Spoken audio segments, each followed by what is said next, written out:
The US is just trying everything possible, just throwing everything on the table and nothing's working. This war is like when you don't know how to play a fighting game and you spam all the buttons at once. You're trying to play Super Smash Bros. You haven't played it in a couple years and you just button smash, trying everything and nothing's working. The US military currently has the strongest military in the history of human existence. We are the wealthiest country in the world currently, and we are losing to a smaller, poorer nation that have been dealing with sanctions since 1979. Do you think Iran is scared right now? They keep saying, come closer. What does Iran have that the US doesn't have? Women are flooding TikTok to agree with her and say, yeah, you know what? I've also had murderous, violent thoughts about my own baby. And they're posting videos with their babies saying, yeah, I also think about murdering my baby. I'm not joking. It's cooked. Yesterday, we were covering the economic warfare that they declared.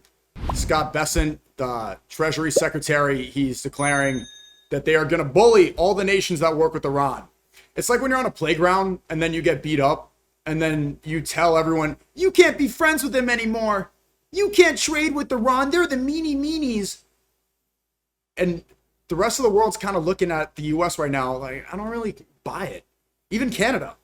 Mark Carney declared a trade war. He said, let's go ban for ban, dollar for dollar, literally. Trump's going back and forth. And right after announcing economic D-Day, did you see what Trump posted on Truth Social? He said he's going to turn the Gulf of Ontario or something into the Gulf of America. Whoa. Wow. Really, he's just feeling insecure because he's losing horrifically to Iran, and so he's just picking on the little guy. Yeah, Lake Ontario. Who cares, dude? Who cares? This is the least of our concerns. Imagine making $50K a year. You can't afford your health care. All the women hate you. You have to dance in a gas station to pay for your $5 gas. And you open up Truth Social to see what the president's saying. And he's talking about, what is it, Gulf of Ontario? Lake Ontario? Wow, now it's called the Lake of America. Wow. But they still seem to support him. People get stuck into these cults. And what's interesting is, with this Lindsay Clancy case, I think there's a parallel. Because what is Iran lacking? I mean, what does Iran have that America's lacking? America is the strongest military of all time. America is the wealthiest country in the world. America gets mad when any country stands up for themselves and they call them terrorists and third worlders and communists, and then they send the CIA there, change the regime, assassinate the leader, bomb them extensively. But really, America is the richest country in the world because we get to terrorize everybody. Right now, X, keep up the good work. God bless. Shout out from Texas. Hey, shout out to Texas. The reason America can declare economic D-Day is because they have the capability to bully other countries into submission. But the key player in this is China. Xi Jinping is going to come to Washington, D.C. next month for the first time in 10 years. It hasn't been in 10 years. Me and Zhang are going to pull up. Okay, me, Xi Jinping, Zhang, we're going to talk about the monad. Going to be great. Okay? But this is the key player because China buys up like 80% of Iran's oil. This is their number one customer base. And when Scott Bessent and when Trump, when they're asked about China, okay, are you going to bully China? They kind of don't answer because they can't.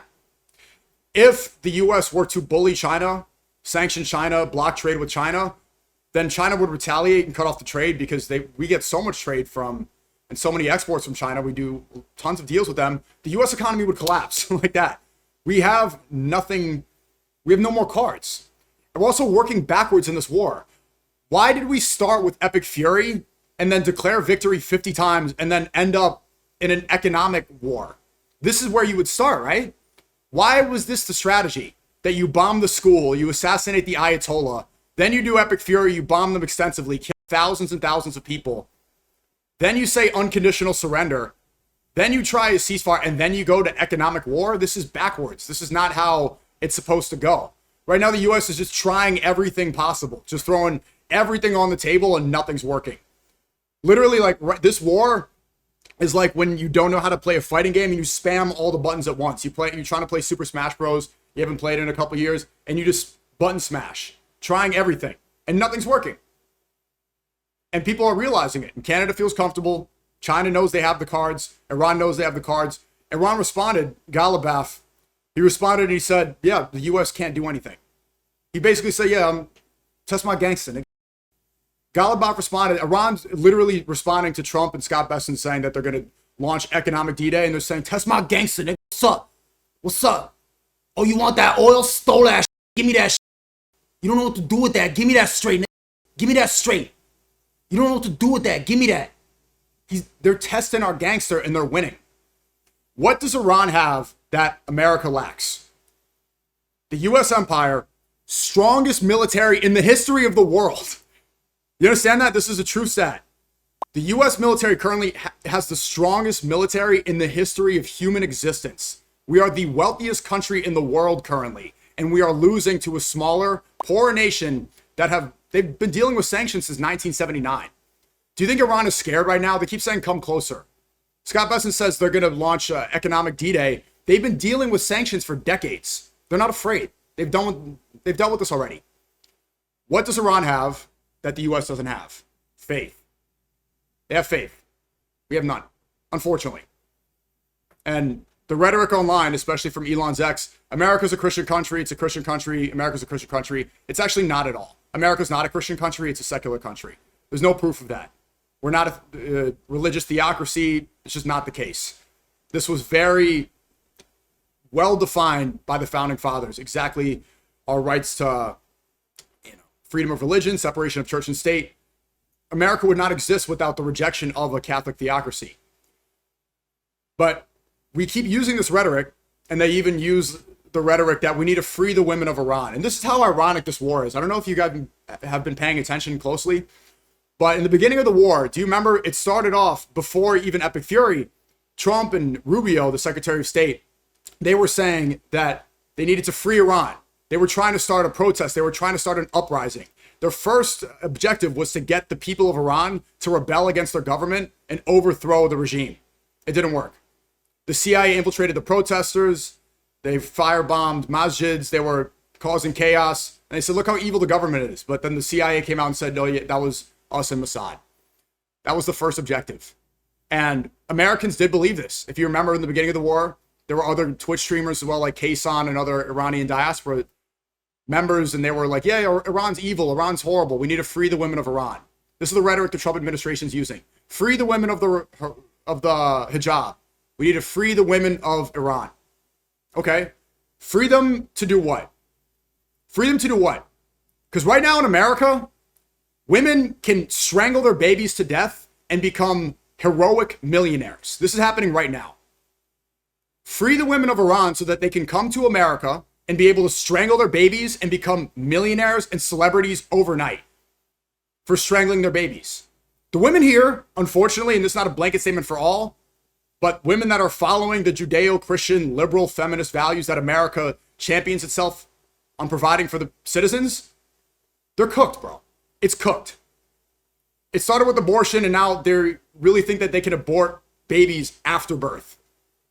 Right? The trial is extending right now. Lindsay Clancy has all these supporters inside the courthouse, outside. They're saying the Lord's Prayer for her.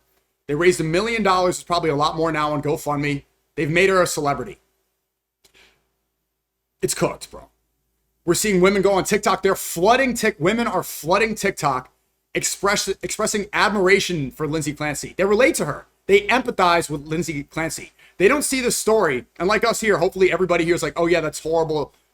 This woman deserves the death penalty, right? You strangle 3 babies and you lie about the psychosis and you try to justify it with medication. Yeah, you deserve the death penalty. No, women are flooding TikTok to agree with her and say, yeah, you know what? I've also had murderous, violent thoughts about my own baby.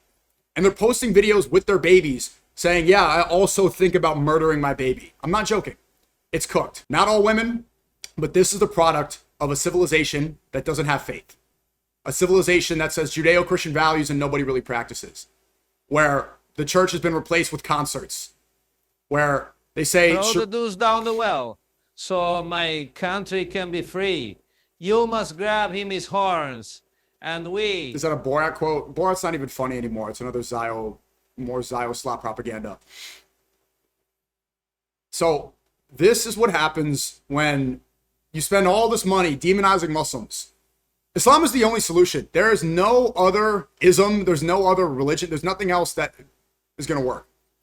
If the richest country in the world, with the strongest military, that prides itself on being a Christian country with Christian, American, Judeo-Christian, Western values, now has its citizens, and they're predominantly white Christian. I've been tweeting about this because The double standard is so glaringly obvious and nobody's pointing it out.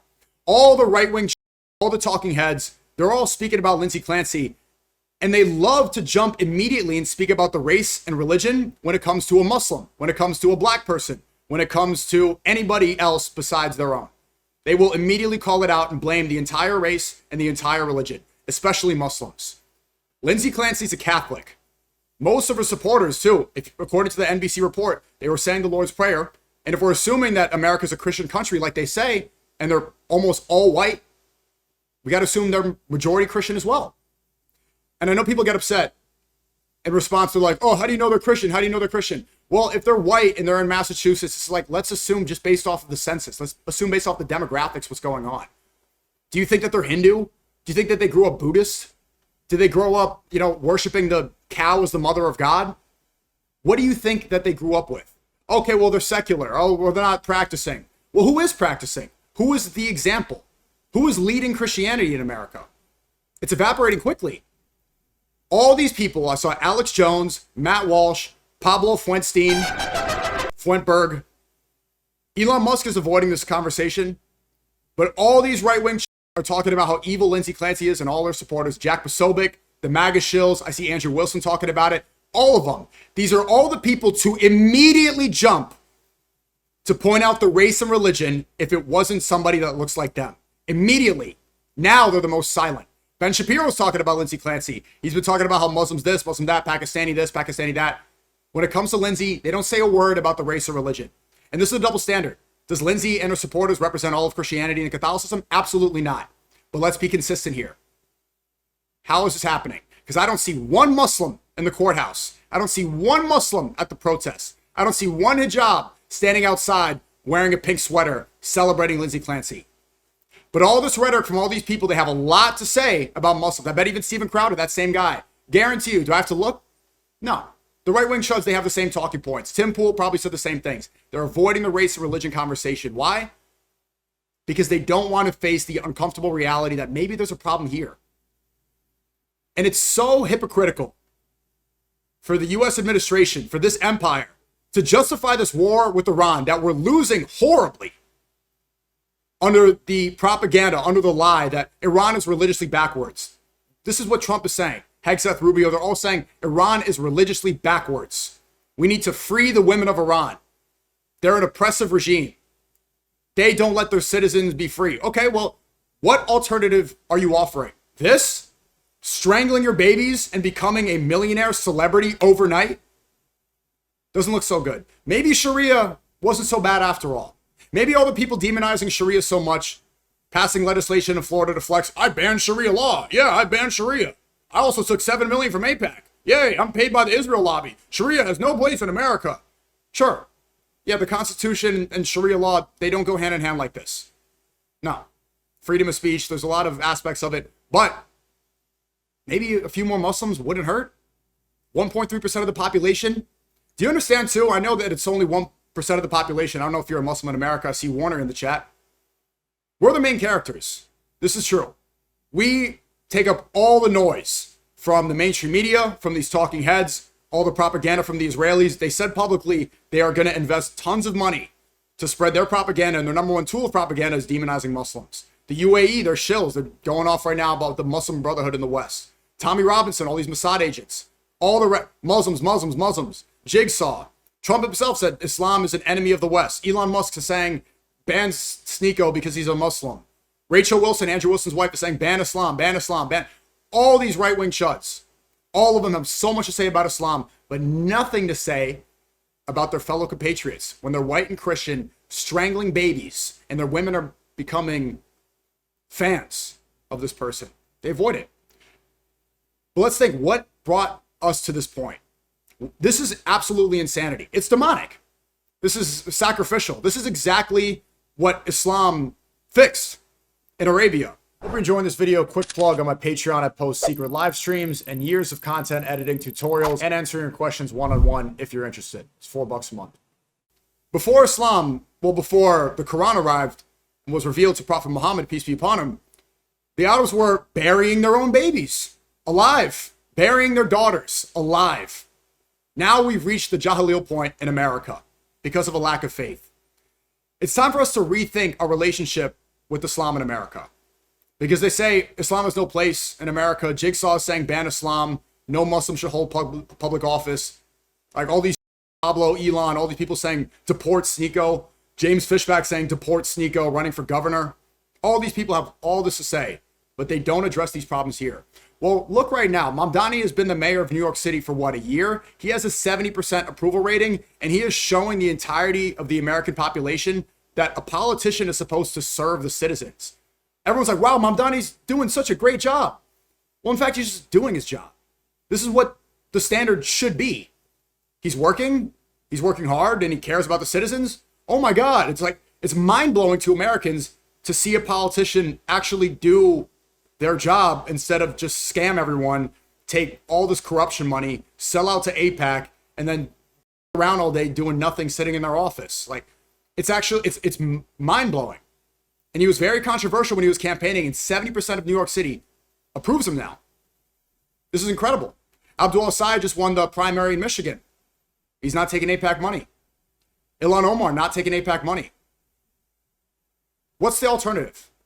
Because we can't forget, although the DSA is making waves right now and they're saying things that are correct about the economy, the liberals will complain all the time about fascism, but when they had control over media and when they were in power from, let's say, 2020 to 2023, when they dominated the discourse, they were acting like fascists. Can't forget that. Yeah, they're right now and people are starting to warm up to them a little bit, but when these people were in charge, you can't forget that they wanted to get you fired from your job if you like to tweet, about a German leader 15 years ago, a joke.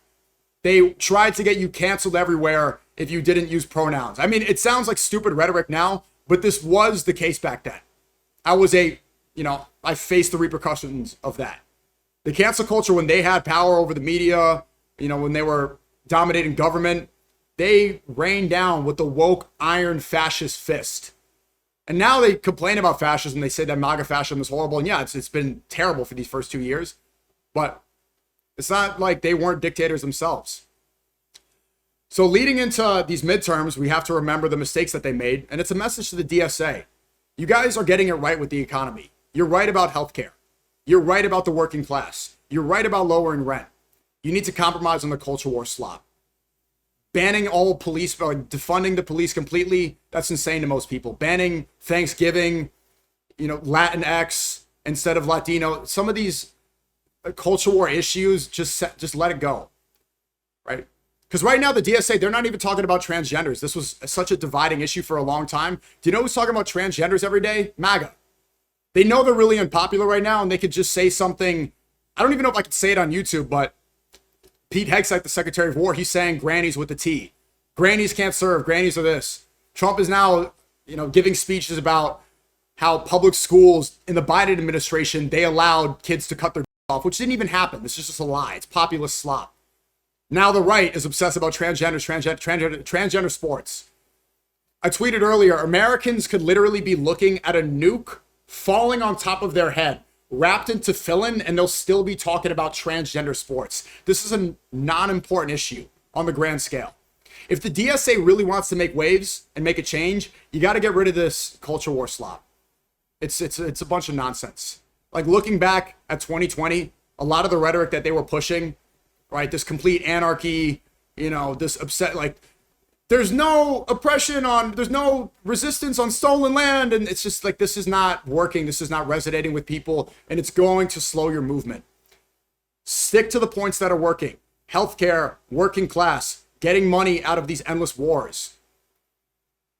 Because if you are actually analyzing what's happening, especially with this Iran war, the U.S. empire, and I'm looking around, this is looking really, really bad, bro. Like, it's looking really bad.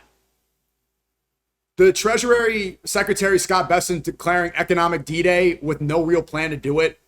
This is dependent on China, and China's not going to fold.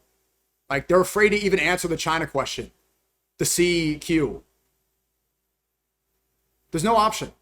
And if we now start to try to bully everyone and threaten every country that's under the petrodollar system, threaten to take them out of it, like, they're going to look for an alternative. They already are. Canada is okay with the trade war with the Americans because they can look for alternative trade opportunities around the world. Iran's not afraid of all these sanctions because they have other options. Saudi's meeting with Pakistan and Turkey's saying, yeah, okay, Israel, you want a war with us? Okay. They're making new defense pacts because Iran is showing the rest of the world what's possible. This smaller nation, what's the population? 90 million in Iran? Not that much small, but it is, significantly smaller than America. Iran is fighting a two-front war against Israel and America, and they're winning. And not even a little bit. They are absolutely decimating. The Ayatollah was assassinated the first day, and his plan is working from the grave. The U.S. had no plan. Now they're saying publicly that there was no imminent threat to Americans. They were kind of on the fence at the beginning. They're like, yeah, there was no imminent threat. We're kind of stuck in this now. The U.S. empire is collapsing for this disastrous war for the Israelis. And even Smotrich is saying, yeah, let the U.S. handle it. It's best if they do it. We're going to pay attention to Lebanon and Gaza. They want the U.S. to take care of it, really. It's not looking good. It's not looking good at all. So unless we try to find a way out of this, and it doesn't look like we're going to, it looks like it's going to last a long time. I can see this economic system that's dominated the world for so long changing. I could see the other key players in the world looking at the U.S. kind of like, you ain't Russia and China, they're looking at America like, you.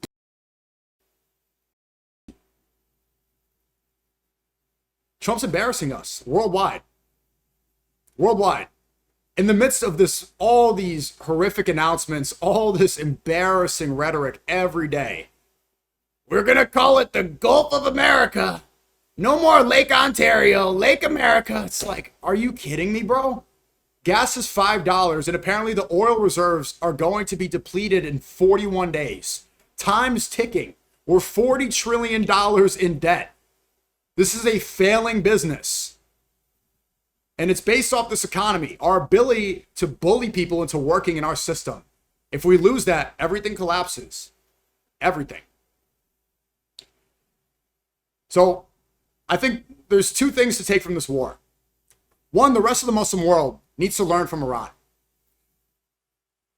Right after the U.S. announced this economic D-Day, the first country to fold was the UAE. They claimed that they didn't fold under that and it was an independent decision, but they did announce that they were halting trade with Iran hours after Trump called Mohammed bin Zayed. So it's, okay, was it really a coincidence? UAE immediately. And this does obviously coincide with their recent propaganda attacks, demonizing Muslims in the West and saying that they're Muslim Brotherhood. Immediately the UAE folded. Maybe we don't have to. If Iran could beat the U.S. and Israel like this alone, a two-front war by themselves, imagine what the Ummah would be united.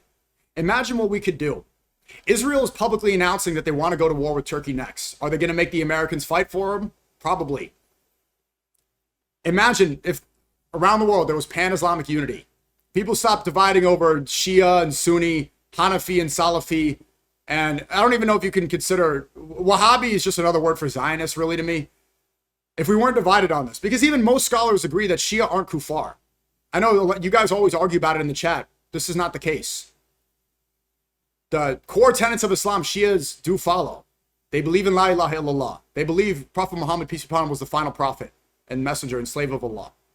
They believe the tenets. They believe in the pillars. There's disagreements, but focusing on that is a major distraction. China didn't fold. Publicly, when Scott Bessent declared this economic D-Day, immediately UAE said it was a good. Yeah, of course. Yes, massa. But China didn't fold. And I can't remember what Turkey said. We'll get into that separately. But just imagine what we could be united. And also to the Americans, like especially to the kuffar in the chat that are apprehensive. I don't know right now if there's a politician, if there's somebody like a, skin worshiper, or if there's somebody embodying Christian values, because there needs to be religious values restored in America. And I'm not saying that we need Sharia law here. It doesn't coincide with the Constitution. But Muslims are doing the best job. If you ask the average person doesn't know who the governor of New York is, but they know Mamdani. Mamdani is the most popular politician in the country in a year. And he's the mayor of a city. He's not a governor. He's not a senator. He's a mayor. Look how well he's doing. He's also a Shia. He's a Muslim. more Muslims in charge because we have a different relationship with religion. I don't see how you could solve this problem of Lindsay Clancy and people, turning random murderers into millionaire celebrities overnight. I don't see how you could solve this without more Muslims in office. And people are very apprehensive because it's a foreign religion. It's this, but look at the rhetoric from the right wing. They keep saying it's a very obvious distraction technique.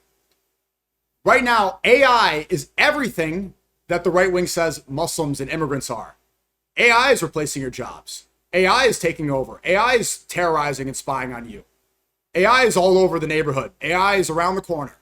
It's looking at you right now. It's right outside your house. AI is right there. A flock camera is looking through your window right now. It's invading. And the AI is taking your jobs. It's not the Muslims. 1% of the population, no. But this is what the right wing says. The Muslims are the ones taking over. They're the ones spying on you. They're the ones terrorizing you. They're the ones replacing you, taking your jobs. No. AI is the one replacing you. The people that control AI are also the ones trying to point and tell you to look over at the Muslims. Connect the dots. A lack of faith is what got us to this point. And instead of addressing the problem, these talking heads and these commentators, especially right-wing, they're saying, oh, look at these women, these feminists, these this. Well, they're Christian. Lindsay Clancy is a Catholic and you don't talk about it. All of the people that are raising money, look at the donations on GoFundMe. They're saying the Lord's Prayer. NBC News reported that they said the Lord's Prayer outside of the courthouse. Again, they're predominantly white people. What do you think they grew up with? They're afraid to talk about this, right? And they say it's just feminism. But what gave these women the idea that feminism is their ideology? And it's really their religion. What gave them this? Well, Western freedom, capitalism, American values, Judeo-Christian. This brought us to this point. But we still will claim that America's the morally superior nation. We can never claim this again. We have no moral high ground to stand on. Not after Venezuela, not after Manab, 168 schoolgirls, and especially not after citizens right here. Women are strangling their kids while we say that we need to free the women of Iran. Maybe they had a point.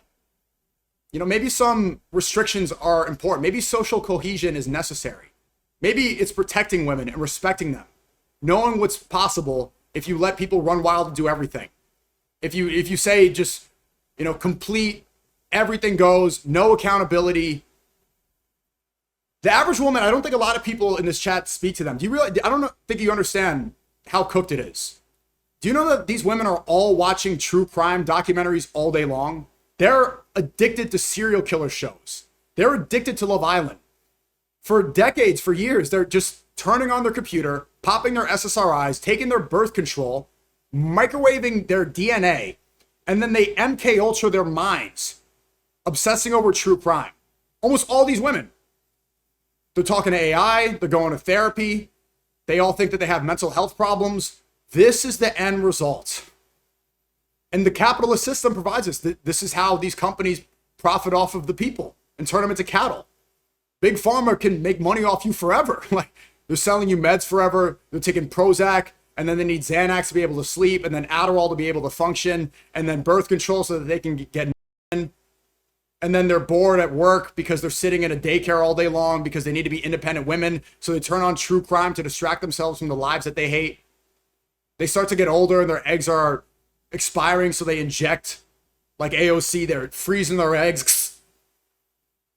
This is what capitalism has done. This is the end result of American values. America's a Christian country. We can't let the Muslims pray in Times Square. No Muslims. The Muslims. Well, the Christians of America, look what they're doing.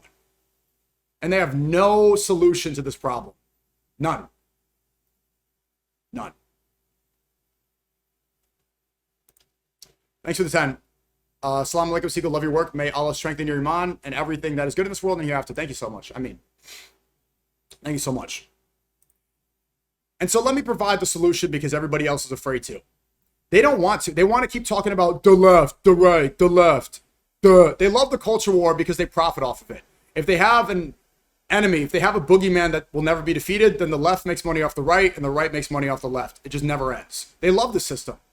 Pablo Fuentberg yesterday Avocados from Mexico. saying the same things. He's talking about me. He's saying, why are you trying to do that? You're trying to like, I've been doing a monologue on my stream every day for 4 years. I always start like this. And you know what he's saying? Pablo Fuentberg, what, a month ago, he was telling his Goiper cat boys to go vote for the Democrat Party to apply pressure on the failures of the GOP. He was saying the GOP needs to be destroyed. They're also out to Israel, so let's vote Democrat. You know what he's saying now? The left wants to kill you. The left wants to kill you. The left is Antifa. The left, it wasn't the left that was storming the Capitol on January 6th. It was actually Pablo Fuentberg. It was all these right-wing chuds. Trump basically tried to stage a coup. These were the people that were stomping on policemen's heads while they yell about Antifa. These are anarchists. These are criminals. These are this. They're thugs. Well, these right-wing, predominantly white Christian thugs stormed the Capitol, encouraged it. A lot of them became feds. They had to take deals. They now work for the government. You see the problem here? So one day he's saying, vote for the Democrat Party, vote for the left. Now it's the left wants to kill you. Charlie Kirk was by the left. Okay, really? Really? Just like what every other Fed is saying, everybody tied up with Israel? Really? Do you actually believe this, or is your objective to ankle bite everybody, to slow down the movement, and to criticize anybody who tries to make a change so that you can gatekeep the conversation and turn people into cat boys and create a feminism for men? Yeah, the left wants to this is what Pablo Fuentberg said. The left wants to kill you. I haven't seen one prominent leftist tell their fans to say that they're going to die for them. None. That's a terroristic threat. You know who says that as their slogan? Pablo Fuentberg. You need to die for me. You need to be a cat boy. And they have this in their bio. This is their Pledge of Allegiance. That's their Nicene Creed. The left wants to kill you. Shut up. There's no solution. They love the left, right, the left, right, the left, right. Because they don't really want change. They just want to profit off of something that they see as declining. And so, I'll tell you what it is. While they claim America's a Christian country, did you know that Thomas Jefferson, let me pull up the exact quote. We know that John Adams in 1797 said in the Treaty of Tripoli, word for word, America is in no way founded on the Christian faith. Well, Thomas Jefferson is recorded to be one of the only, if not the only U.S. president to publicly be proven to own a Quran. Thomas Jefferson quote, and this at a time where the definition was different, he said Mohammedans because they believed that Muslims were worshippers of Muhammad, not Allah. Right? We know now. But, quote, Thomas Jefferson, in 1776, he said, neither pagan nor Muslim nor Jew ought to be excluded from the civil rights of the Commonwealth because of his religion. This is the author of the Declaration of Independence. And this quote comes from his notebook the same year that declaration was penned, 1776. In 1765, Thomas Jefferson bought a Quran in Williamsburg, Brooklyn. It's proven by the newspaper at the time. And the Founding Fathers, they specifically decided to not establish a Protestant state. They said no theocracy, no religious theocracy, no religious state. And the white nationalist movement, these people that are just slowing it down by providing no solution and just, profiting off of people's grievances and obsessing over skin color, they want to repeat Israel. They want a religious ethno-state for themselves. But America is antithetical to that. America would not exist without the rejection of the Catholic Church, which, for example, the Goipers are. Avocados from Mexico. And J.D. Vance is, right? A lot of these other Christian people, some of them are LARPing, some of them are Protestant. They don't really say it. They just say Christ is king. But for example, the Catholic Church, this was rejected by the British Empire. Like, they left. Henry VIII, he wanted to get a divorce. And in the Catholic Church, do you know that the church doesn't recognize your divorce? You can't divorce. In Islam, you can. And if you go against the Pope, you're committing heresy. You're an apostate. If you disagree with Nostra Aetate in the Catholic Church, you're not a Catholic anymore. Look at Nostra Aetate for all the Muslims in here when they hear pushback from these. Nostra Aetate declares that the Muslims worship the Father. The Muslims pray. They give charity. They fast. They do good deeds. They revere Jesus as the prophet. And they respect Mary and believe in the Immaculate Conception. This is Catholic doctrine. If you're a Catholic and you disagree with this, you're an apostate. And so all these people all the time, they commit apostasy. They literally have left the religion so many times, but they don't take it seriously. They don't care, because it's just a show for them.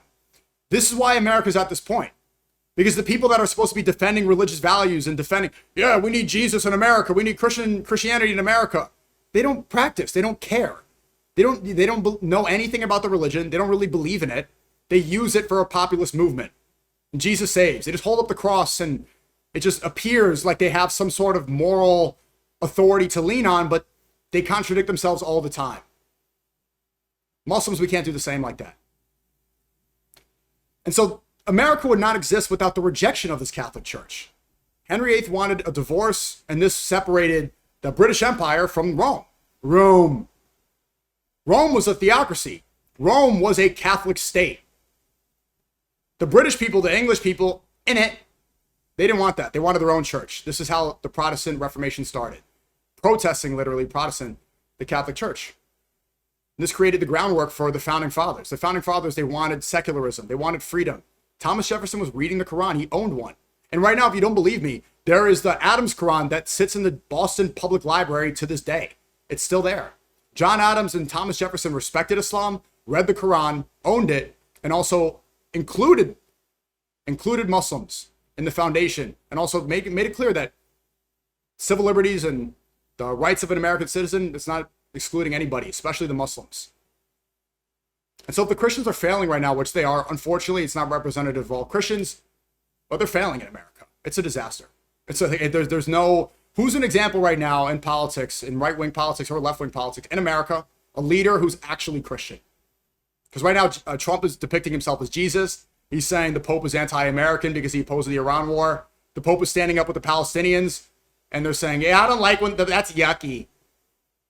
The Pope is, standing up for the immigrants in Europe. They don't agree with it at all. In fact, they embrace identity politics. They're doing everything the left did. There's no real moral example. There's no real religious values left in America, because they all prioritize money and power. They just want to oppress. They just want to appear as if they, have some sort of moral consistency. They don't. They have none. And so I would even argue that the Founding Fathers agreed with Islam far more than they agreed with Catholicism. A lot of them the Founding Fathers literally harbored anti-Catholic beliefs, right? They did not want a foreign leader imposing on their freedom, on their laws, and on their system of governance. They didn't want that to get in the way. This is specified. They wanted America to be completely independent of the Catholic Church. This was the result of the European Reformation, the British Reformation, and also the foundations of the American Constitution, the Declaration of Independence, and American values. It sounds like the Founding Fathers, especially Thomas Jefferson, agreed with Muslims a lot more than he agreed with Catholicism. It seems like the Founding Fathers viewed the Catholic Church and the Pope kind of the same way Americans look at Netanyahu in Israel today. A foreign religious theocracy, a foreign religious state controlling and meddling in the affairs of our country. And they made sure to separate that. Right? So I don't see another alternative other than to be real. It's like maybe more Muslims in office instead of demonizing all the time. Maybe there's something here. If you actually care about the future of this country, because right now it's in a free fall. Economically, reputationally, Iran is destroying America.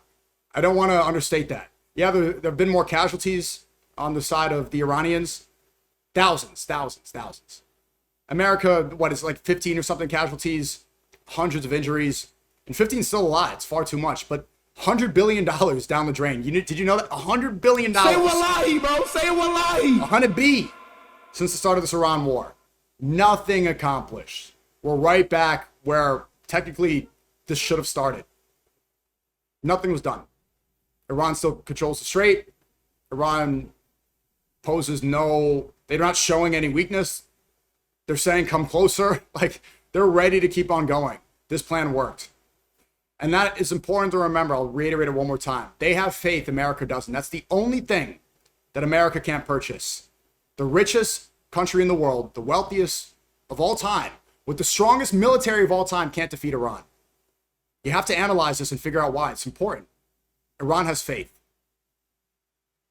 They believe in a greater cause. They're not doing it for shekels. If you ask any American soldier, why are you joining the army? Why did you enlist? I needed to go pay for this and I wanted to get the benefits. They don't care about any cause. They don't like Trump. They don't like Hegseth. They don't care about the war. They don't even know why they're doing it. They're just doing it to get shekels. The IRGC, the Iranians, they're doing it for Allah. They're doing it for something greater. And that's more valuable than anything that the US or Israel could purchase. No money in the world can buy that. Around the world, we should see that and realize just how valuable that is. Yeah, Israel, America, they control the dunya. But Iran is winning because they have something money can't buy. And they're decimating America because they held on to it. Decimating. This wins. Deen beats dunya. If you hold on to the deen properly, even the wealthiest, richest country, the strongest military of all time, deen beats dunya. It's like rock, paper, scissors. It's unbeatable if you hold on to it true. This is our real power. You need to stop trying to compromise. And this is what also save America if we had real faith here.